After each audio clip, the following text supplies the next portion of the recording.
Hello, what's up yung mga idol? So dito, gawa tayo ng isang reaction mga idol, no, tungkol sa laban ni Idol Casimiro, no, sa kanyang mga highlights sa laban niya, no. So magandang araw sa inyong lahat mga idol. So thank you so much sa lahat ng mga subaybay sa page at sa channel natin mga idol. So dito mga idols, no, yung reaction ko sa lahat ng mga fans ni Idol Casimiro. So, regarding sa laban ni Casimiro at saka Inoue na na-upload mga idol. So, sa tingin ko mga idol, so hindi takot si Inoue. No? Kasi sa isang boksingero, nasa dugo na nila yan yung palaban mga lodi. No? So, sa tingin ko yung promoter ni Inoue yung takot. Kasi walang magawa isang boksingero, no, kapag yung promoter na yung takot mga lods. At hintay-hintay lang tayo mga idol, no? Baka ngayong December, no, magganap na yung magpakanilang mga lods. Hindi pa dito mga idol ay isa lamang po ang maswerteng nakatawid sa desisyon. Lahat po ng mga ito ay brutal na winasa mula sa makamandag na mga kamao ni Ricardo Espinosa.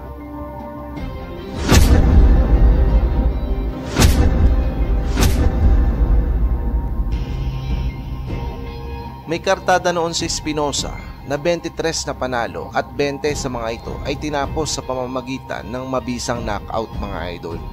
Mayroon lamang itong dalawang talo at mayroong nakakakilabot na knockout percentage na nagtala ng 73.33% knockout ratio. Taong 2018 naman mga idol ay naging Latino WBO Bantamweight Champion din po ito. Kaya naman, masasabi mo talaga na isa ito sa pinakamahirap na boksingero na makakaharap ni Cuadro Alas. At eto na nga po mga idol, sa mismong laban, ang makamandag na si Ricardo Espinosa ay mistulang naging bolate. Dahil sa umpisa pa lamang po ng bakbakan ng dalawa, ay makikita po natin na nangingibabaw talaga ang lakas ng pambato nating makunat pa sa espalto na si Cuadro Alas.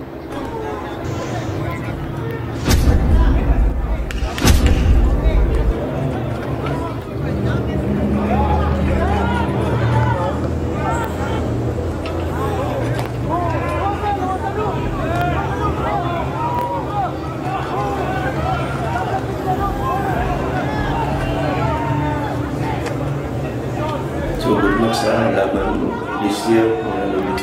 So good luck. Sa round 3 naman mga idol ay mas lalong naging agresibo at tila mabangis na layon na si Casimiro. Halos saluhin na ni Ricardo ang mga malalakas sa patama ni Casimiro. Pero bibilib ka rin naman talaga sa pambato ng Mexico dahil makunat din ang pagmumukha nito na kahit pa nga tinatamaan ng mga solid ay nagagawa pa rin itong sumabay sa round 3 kay Casimiro.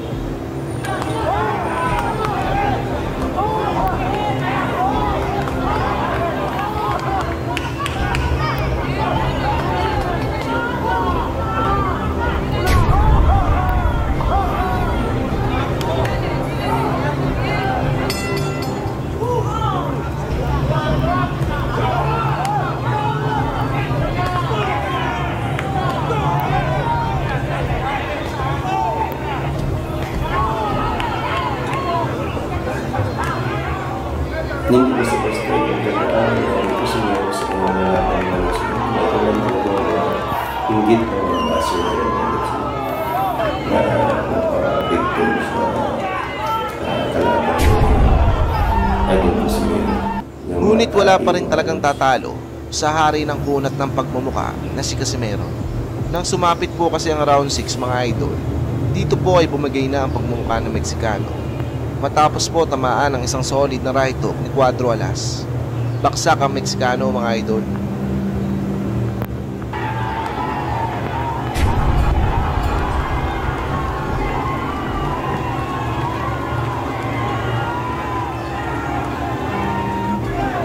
Dito na yung boxer na pinihintay na po na tama na yung nakalawan. Pero bibilib ka rin talaga sa fighting spirit ni Ricardo mga idol. Di nakatakatak dahil isa itong dugong Meksikano. Bagamat bumaksak ito sa round 6, sa mga sumunod na rounds ay nagawa pa rin itong makabawi kay Cuadro Alas. Ang problema nga lang, bali wala po talaga ang mga suntok nito sa pagmumukha ni Casimero.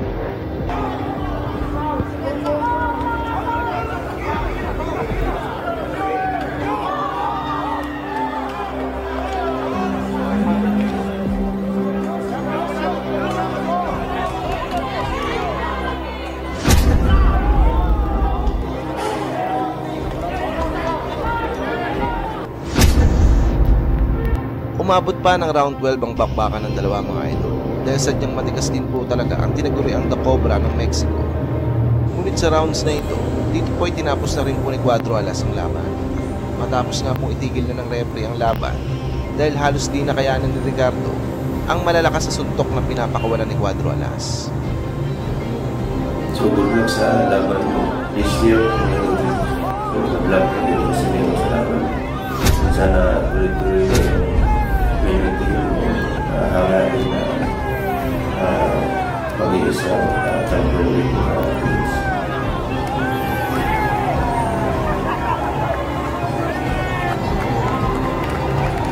Matapos nga pong wasaki at tapusin ni Cuadro Alas ang pinuno ng mga batang tirador ng kaning bahaw at bugok na itlog at binansaga na the Japanese heavyweight na si Ryo Akaho.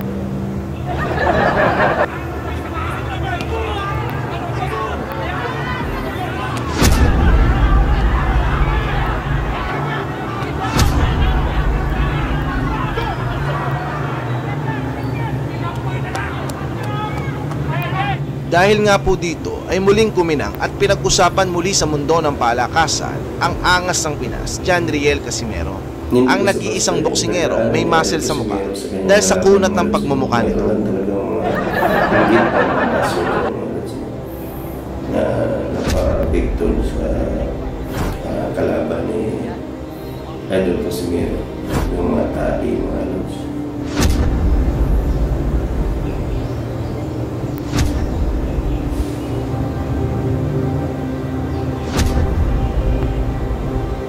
Dahil sa sobrang kasikatan nga po ni Casimero, 6 na buwan lamang po ang nakalipas matapos ang pagwasak po nito kay Akaho, ay muli itong nagkaroon ng isang malaking laban.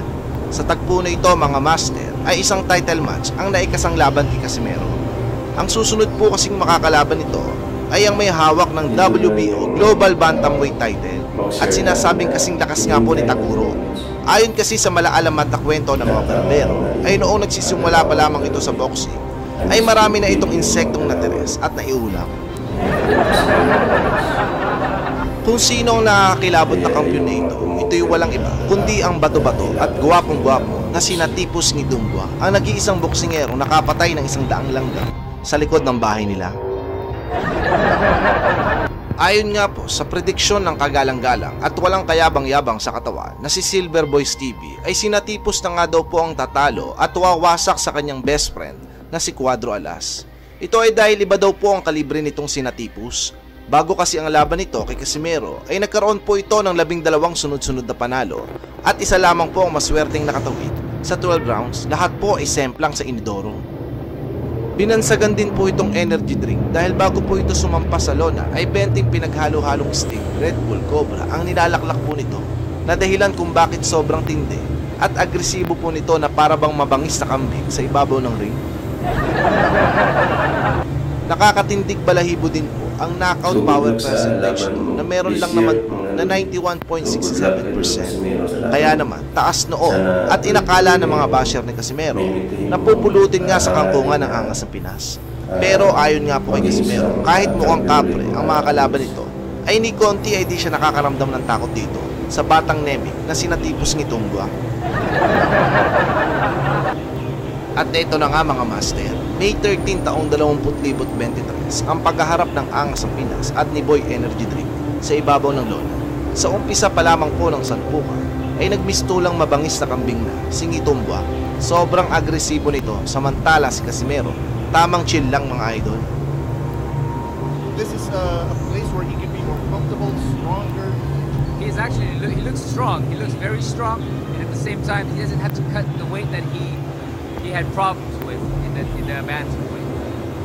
The defending champion Philip was energy. Hindi But basta that's a basta key yung term that you have to put out pagdaan here. ni Energy. yung Yes, you're the laban mo defending sa champion, Michael but you are fighting inggit on ng your muscle opponent's niya Punches.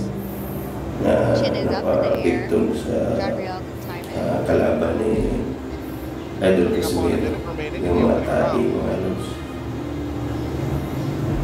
All fighters looking to trade early and often.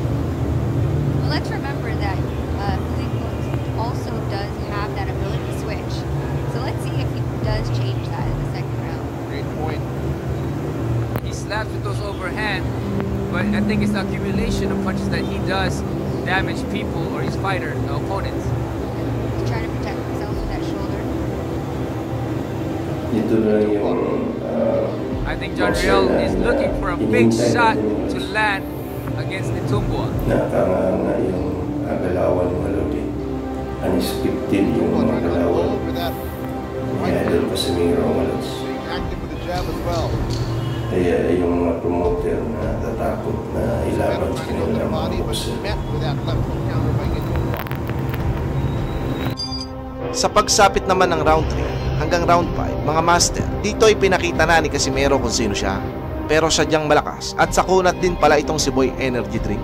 Dahil kahit nakakatikim na ito na mabibigat na kamao de gulat kay Cuadro Alas, ay tila ba kinakaya nito ang mga suntok na tumatama dito. With great certainty, and he's pressing forward with great defense and smothering John Real's Casimiro's punches. Real bobbing, weaving, looking for an opening again. Straight. And I think, like Rachel said, investing in that body shot is gonna be a big help for Casimiro. John Real. So good luck sa He's laban ranging him. He's this finding year, that mga distance lodi. so he can So throw good and luck unload ulit that sa inyo sa laban. right of Sana tuloy-tuloy na yung Look at mimitihin mo I guess hangarin na Itumbua is having a little bit of fun with the crowd and mag-iisang more concerned with the ulit crowd. mga lods. Then circling around the ring, bobbing and weaving.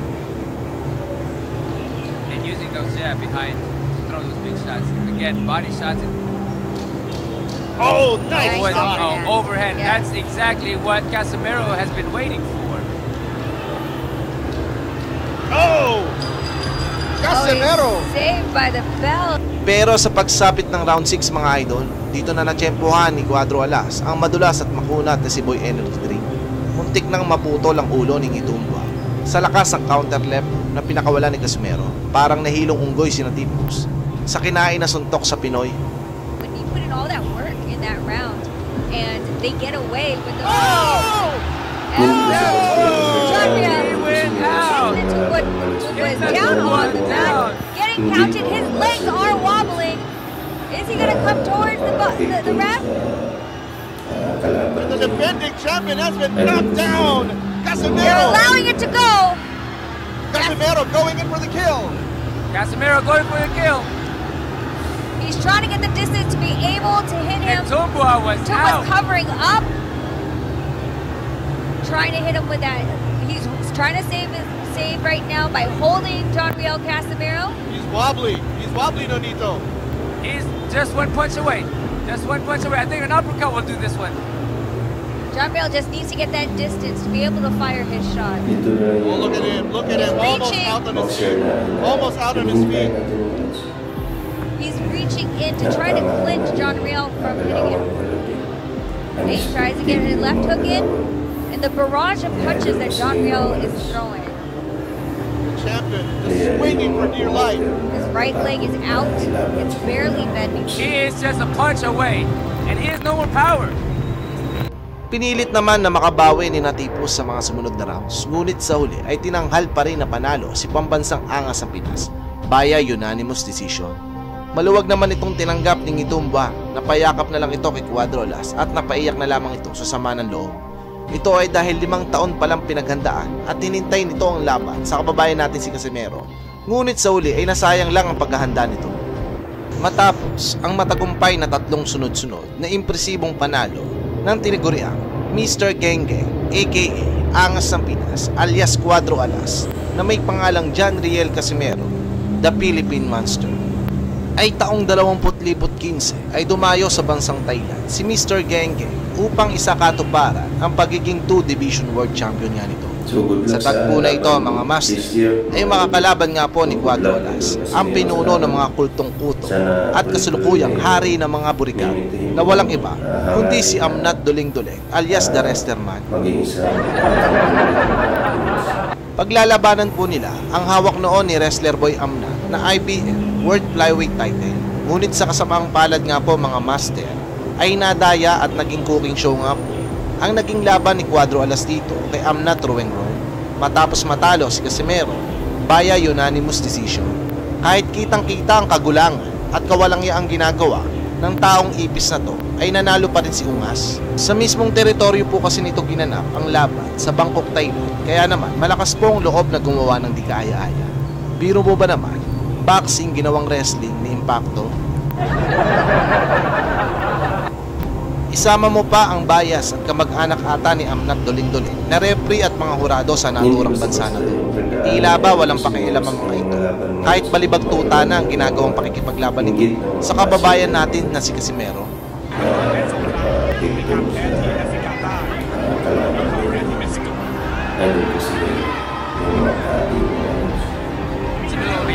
At matinding mind concentration para sa susunod nga pong paghaharap nila ni Boy Wrestler ay babasagin nga nito ang ribs nito at gagawin yuping dilata ang pagmumukha nito.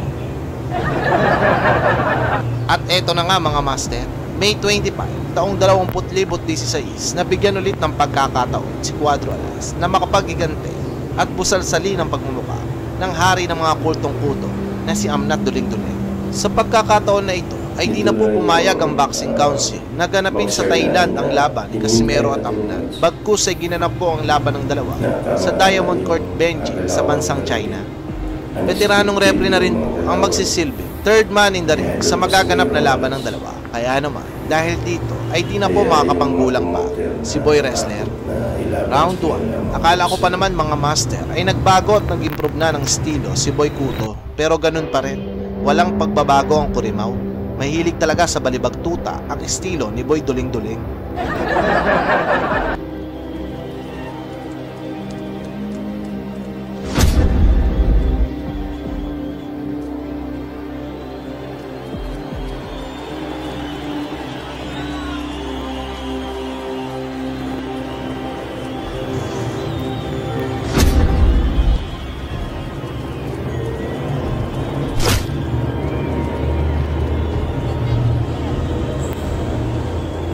Round 2 mga master, dahil nga walang pagbabago ang galawan ni Boy Wrestler, basang-basa na po ni Mr. Geng Geng ang pormahan nito.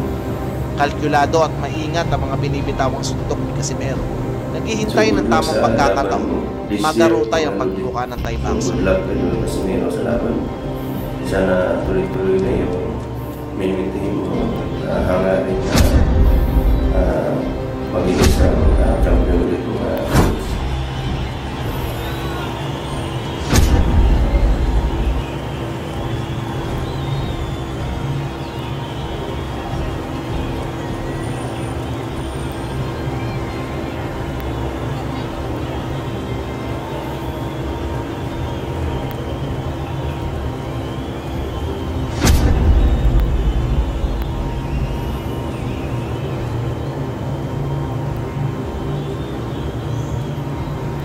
Sa round 3 mga master ay puro kabalusugan na naman po ang pinagagawa ni Boy Wrestler.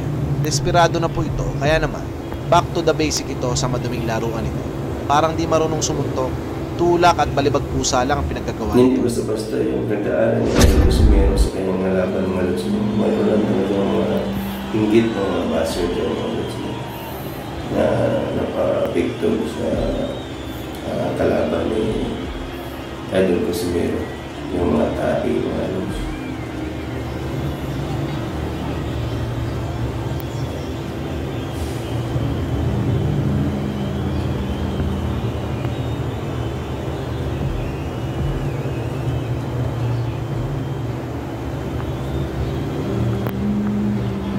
At eto na nga mga master, sa pagsapit nga po ng round 4, dito na pala matitikman ni Amnat Duling Duling ang pinakamasakit na suntok na matitikman nito sa talang buhay nito.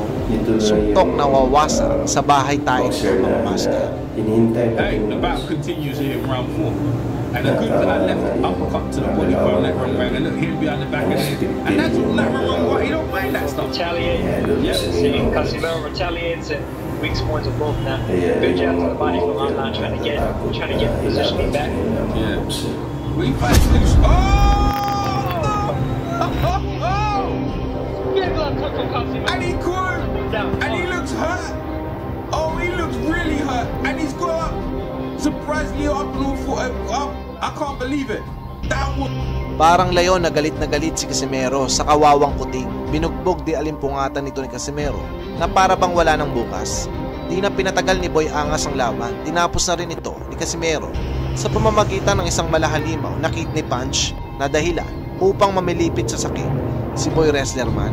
Down to a million's worth, Williams got raw, but this one here, he looks really hurt, his legs. Amlan's very hurt, but he's throwing back with bad intention. Yeah. Nice overhand. And he's trying to trip him, his leg. I saw that in that row, man. Yeah.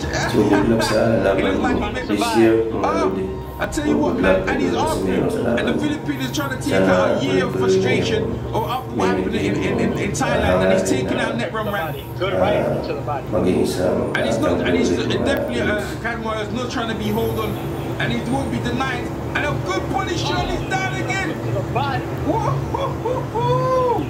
And the champion is down. Out of his seat. And he don't look like he's gonna get up. Is he gonna get up? Now the fight was waved up by Tony Weeks. And we have a new IBF flyweight champion of the world.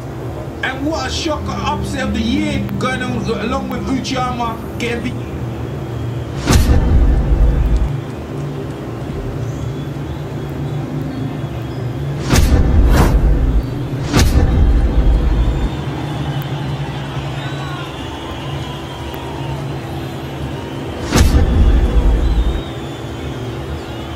Nung